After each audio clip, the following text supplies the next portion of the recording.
का अपना second lecture है। इस लेक्चर में हम बात करेंगे बेसिक चीजों की।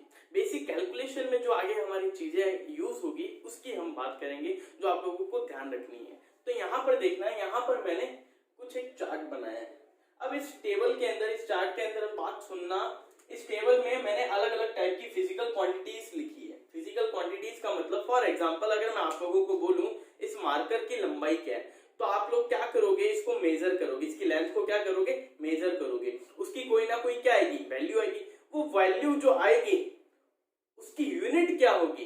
फॉर एग्जांपल मैंने बोला ये मार्कर 5 सेंटीमीटर का है, मैंने सिर्फ 5 बोला क्या, इसके पीछे मैंने क्या लगाई है, एक यूनिट लगाई है, जिससे इसके मैग्नीट्यूड का, इसके परिमाण का पता चलता है कि भाई साहब 5 सेंटीमीटर कितना है। अगर मैंने बोल दिया होता ये 5 सेंटीमीटर नहीं 5 मीटर का है, इसका मतलब मीटर आते ही आपके दिमाग में क्या हुआ, वैल्यू तो वही रही 5, लेकिन यहाँ पे पीछे यूनिट क्या कर दी मैंने, चेंज कर दी। यूनिट चेंज करते ही क्या हो जाता है, उस पर्टिकुलर फिजिकल क्वांटिटी की वैल्यू क्या हो जाती है, पूरी क्या हो जाती है, चेंज हो जाती है। यहाँ पर हम कुछ फिजिकल क्वांटिटीज की बात करेंगे जो आप लोगों को याद रखनी है केमिस्ट्री के अंदर। तो यहाँ पर सबसे पहले मैंने लिखा है मास यानी द्रव्यमान। देखो द्रव्यमान क्या होता है, मास क्या होता है। मैंने बोला भाई साहब इस मार्कर का वजन कितना है, तो वजन का मतलब हम पहले तो दिमाग में लाते हैं वेट से, है ना। सबके दिमाग में क्या आता है, वेट। वेट मैंने बोला इस मार्कर का वजन है भाई साहब 1 किलो, 1 किलोग्राम। इसका मतलब यहां पर भी मैंने क्या लिया, 1 यूज किया और पीछे क्या लगाई है, कोई ना कोई यूनिट। ठीक है, ये जो किलोग्राम यूनिट है ये एक्चुअली में भार की नहीं, वेट की नहीं होती है, किसकी होती है, द्रव्यमान की होती है। वेट अलग चीज होता है, द्रव्यमान अलग चीज होती है। तो यहाँ पर किसी भी सब्सटेंस का अगर आपको मास निकालना है तो उसके लिए आपको यूनिट क्या यूज करनी पड़ेगी, किलोग्राम, जिसको हम डिनोट किससे करते हैं, केजी से। ठीक है, सेकंड है लेंथ, जो मैंने आपको बता दी, जिसकी यूनिट क्या होगी, मीटर। टाइम यानी समय की यूनिट क्या होगी, सेकंड। आपको ये सारी ऐसा यूनिट्स है जो आपको याद रखनी है। किसी भी सब्सटेंस की मेरे पास क्वांटिटी मेरे को पता लगानी है केमिस्ट्री के अंदर, तो हम यहाँ पर एक चीज यूज करते हैं, मोल। इसके ऊपर पूरा का पूरा एक टॉपिक आएगा, मोल कंसेप्ट, जो आगे इसी चैप्टर में हम बात करेंगे।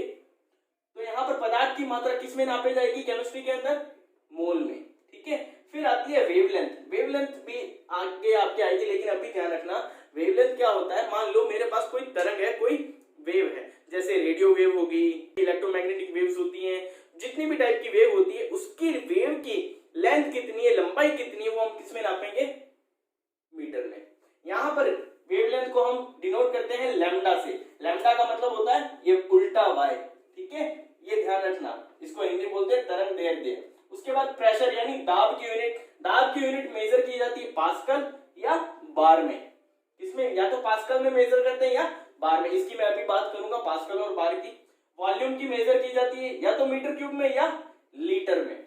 इसी प्रकार टेम्परेचर की केल्विन में, किसमें, केल्विन में। और अगर मैं बात करूं टेम्परेचर की यूनिट्स क्या होती है, डिग्री सेंटीग्रेड होती है और भी होती है। अब ये यहाँ पर मैंने कुछ प्रीफिक्स यूज किए हैं, यानी पूर्व लिखे हैं, जो आपको बस इतने ही याद करने हैं। अगर आप इतने याद कर लोगे तो आपके लिए सफिशिएंट है आगे कैलकुलेशन पार्ट में। तो यहाँ पर देखो, जब भी किलो लिखा मिले, मैंने बोला कि भाई साहब ये किलो ये वाला नहीं है, किलोग्राम वाला। इस किलो का मतलब होता है के से, और इसकी वैल्यू कितनी होती है, 10 की पावर 3। फॉर एग्जाम्पल मैं बोलूं कि जो प्रेशर है एनवायरमेंट में या कहीं पर भी, किसी भी वेसल में, किसी भी पाइपलाइन में, कहीं पर भी अगर मैं बोलूं, मैंने बोला 5 किलो पास्कल है। क्या बोला, 5 किलो पास्कल। तो यहाँ पर किलो का मतलब क्या है, 10 की पावर 3 से। तो ये वैल्यू 5 किलो पास्कल बन के कितनी बन जाएगी, 5 इंटू 10 की पावर 3। अब 10 की पावर 3 से मतलब क्या है, 5 और ये 3 जीरो, क्या बन गया, 5000 पास्कल। इस तरह से हम क्या करते हैं, कन्वर्जन करते हैं। वहां पर ये चीजें हमारे काम आएंगी, बस वो ध्यान रखने के लिए आपको ये चीजें ध्यान रखनी पड़ेगी। तो यहाँ पर किलो का मतलब होता है 10 की पावर 3 से, इसको डिनोट करते हैं के से। मेगा का मतलब होता है 10 की पावर 6 से, इसको डिनोट करते हैं एम से। गीगा का मतलब होता है 10 की पावर 9 से, इसको डिनोट करते हैं जी से। इसी टाइप से सेंटी, जैसे हम सेंटीमीटर बोलते हैं ना, तो यहाँ पर सेंटी जो स्मॉल सी है, इसको हम डिनोट करते हैं सी से, और इसकी वैल्यू कितनी होती है, 10 की पावर -2। इसके बाद मिली, मिली को हम डिनोट करते हैं स्मॉल m से, और इसकी वैल्यू कितनी होती है, 10 की पावर -3। इसी टाइप से माइक्रो, माइक्रो ये देखो, ये मैंने माइक्रो लिखा है, इसको म्यू बोल सकते हो। ये यू बनाया, इसको कैसे बनाओगे, यू बनाओ, यू का ये पाँव टेढ़ा कर दो, ठीक है, इसको बोलते हैं म्यू। इसकी वैल्यू कितनी होती है 10 की पावर -6। इसी टाइप से नैनो, नैनो को डिनोट करते हैं स्मॉल n से, इसकी वैल्यू कितनी है 10 की पावर -9। इसी टाइप से पीको, पीको का मतलब होता है स्मॉल p से, इसकी वैल्यू कितनी होती है 10 की पावर -12। ये आपको ये सारी चीजें याद करनी पड़ेगी, ठीक है। अब याद करना ही करना है क्योंकि आगे कैलकुलेशन में काम आएगी। अब हम कुछ और बातें करते हैं। अब यहाँ देखो, अब हम बात करेंगे कुछ टेम्परेचर कन्वर्जन की, कुछ तापमान कन्वर्जन की। अब देखो कन्वर्जन का मतलब यहाँ पर क्या है, हमारे पास 3 टेम्परेचर के स्केल होते हैं। एक होता है डिग्री सेंटीग्रेड स्केल, एक होता है डिग्री फ़ारेनहाइट और एक होता है केल्विन स्केल। अब इन तीनों तापक्रम में आपको चेंज करना आना चाहिए। कोई एक टेम्परेचर आपको दे दे, मान लो डिग्री सेंटीग्रेड में दे दिया और आपको केल्विन में पूछ लिया, या डिग्री सेंटीग्रेड में देकर के वो डिग्री फ़ारेनहाइट में पूछ सकता है। ऐसी प्रॉब्लम्स हमारे आगे न्यूमेरिकल्स में आएगी, इसलिए आपको ये बेसिक पढ़ना बहुत जरूरी। तो हम इसकी बात करते हैं। सबसे पहले मैंने यहाँ लिखा है डिग्री सेंटीग्रेड में अगर आपको टेम्परेचर दिया हो और किसमें चेंज करना हो, केल्विन में चेंज करना हो। किसमें? केल्विन में। तो आप क्या करोगे, जब डिग्री सेंटीग्रेड में दिया आपको टेम्परेचर, आपको केल्विन में चेंज करना, तो आप उसमें क्या ऐड कर दोगे, 273 ऐड कर दोगे, ठीक है। अगर आपको केल्विन में दिया है और किसमें पूछा है, डिग्री सेंटीग्रेड में पूछा है, तब आप उसमें से क्या कर दोगे, 273 माइनस कर दोगे। फॉर एग्जांपल यहाँ पर समझना, मैंने लिखा मान लो 873 केल्विन। क्या लिखा है, ये टेम्परेचर है 873 केल्विन। इसको आपको चेंज करना है डिग्री सेंटीग्रेड में। कुछ नहीं करना, इसमें सिंपल 273 क्या कर दो, माइनस कर दो। मैंने माइनस किया तो मेरे पास वैल्यू आई यहाँ से 600 डिग्री सेंटीग्रेड। ये डिग्री सेंटीग्रेड में चेंज हो गया, ठीक है। अब मान लो मैंने आपको दिया 27 डिग्री सेंटीग्रेड। क्या दिया, 27 डिग्री सेंटीग्रेड। इसको आपको चेंज करना है केल्विन में। आप क्या करोगे, कुछ नहीं करोगे, इसमें 273 ऐड कर दोगे। अब मैं ऐड करूं तो ये वैल्यू आएगी मेरे पास 300 केल्विन। बस ऐसे ही करना, आपको क्या करना चाहिए, आपको ये आना चाहिए कन्वर्जन, बस, ठीक है सिंपल सी चीज। अब एक बात ध्यान रखना, आप डायरेक्ट फॉर्मूला भी यूज कर सकते हो। केल्विन का क्या होता है, डिग्री सेंटीग्रेड प्लस 273। अब मैं चाहता हूं आप लोग ये याद रखो, डिग्री सेंटीग्रेड में दिया है, केल्विन में पूछा है, क्या करोगे, 273 ऐड कर दोगे। केल्विन में दिया है, डिग्री सेंटीग्रेड में पूछा है, क्या कर दोगे, 273 माइनस कर दोगे। दूसरा कन्वर्जन देखो, डिग्री सेंटीग्रेड में आपको टेम्परेचर दिया हो और डिग्री फ़ारेनहाइट में पूछा हो, इसके लिए आप लोगों को ये फॉर्मूला यूज करना पड़ेगा। क्या है, degree Fahrenheit is equals to 9/5। यहाँ आप लोग क्या रखोगे, डिग्री सेंटीग्रेड का टेम्परेचर प्लस 3 कर दोगे। आई बात समझ में। अब कुछ पॉइंट्स हैं जो आपको याद रखने हैं, जो आगे न्यूमेरिकल में आपके कैलकुलेशन में काम आएंगे, इजी रहेंगे। फॉर एग्जाम्पल, आपको कभी कोई पूछे भाई वाटर का, ये दोनों जो चीजें हैं ये वाटर के लिए है, किसके लिए, वाटर के लिए, यानी जल के लिए, ठीक है, कि वाटर का फ्रीजिंग पॉइंट क्या होता है, तो आप बताओगे 0 डिग्री सेंटीग्रेड। वो पूछे नहीं केल्विन में बताओ, तो आप लोग बताओगे 273 केल्विन। वो पूछे नहीं फ़ारेनहाइट में बताओ, तो आप लोग बताओगे 32 डिग्री फ़ारेनहाइट। यानी मैं यहाँ से एक बात बोल सकता हूँ, डिग्री सेंटीग्रेड, केल्विन और फ़ारेनहाइट में जो 0 से डिग्री सेंटीग्रेड होता है डिग्री सेंटीग्रेड में, वो इक्वल्स होता है केल्विन में 273 के, और वो इक्वल्स होता है 32 डिग्री फ़ारेनहाइट के फ़ारेनहाइट स्केल में।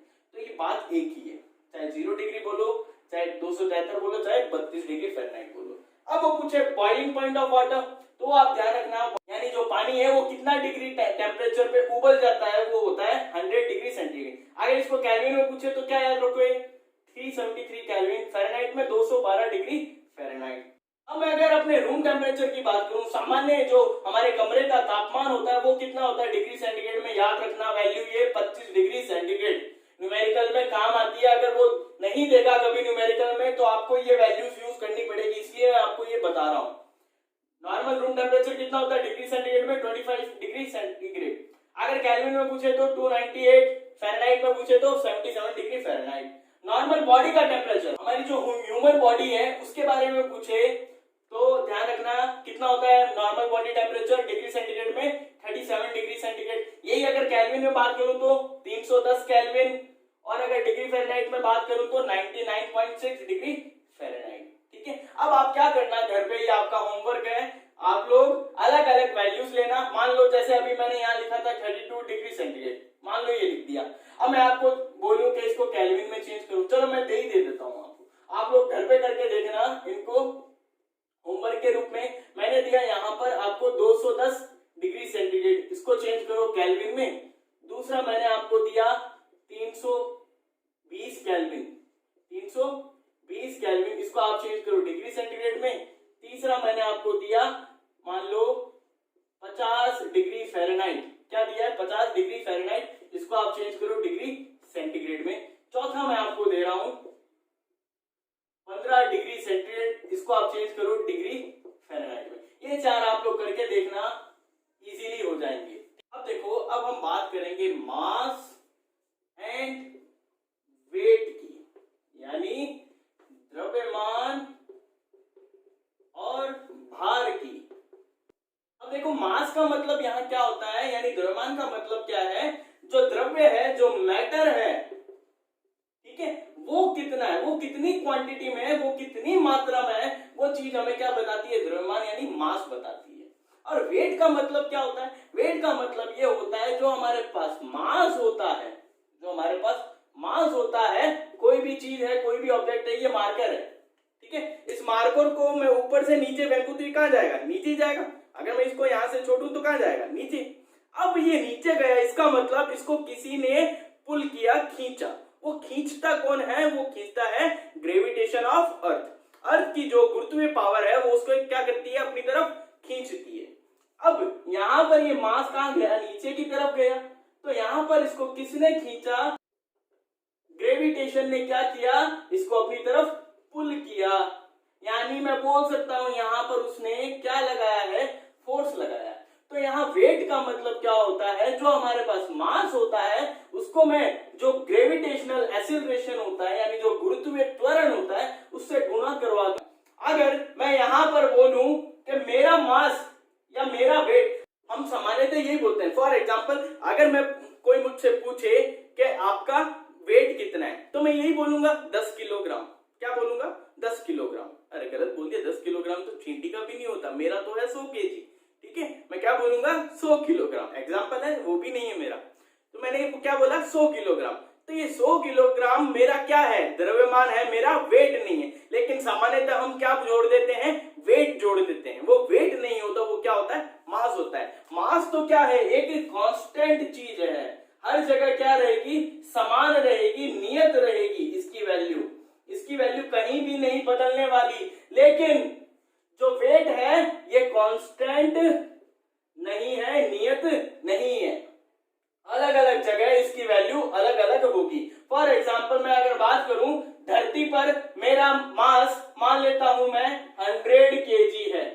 कितना है, 100 केजी ऑन अर्थ पे, ठीक है। यही मैं कहां चला जाऊं, मैं मून पर चला जाऊं, तो देखना मास तो मेरा कितना रहेगा, 100 केजी रहेगा। लेकिन अब मैं यहाँ वेट की अगर बात करूं, वेट का मतलब क्या होता है, mg, ठीक है।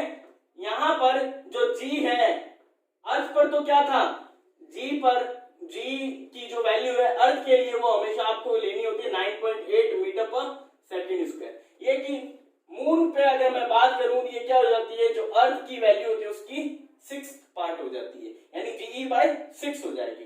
तो यहां पर मेरा वेट क्या हो जाएगा, वेरी करेगा, चेंज हो जाएगा। तो आप लोगों को बात क्या ध्यान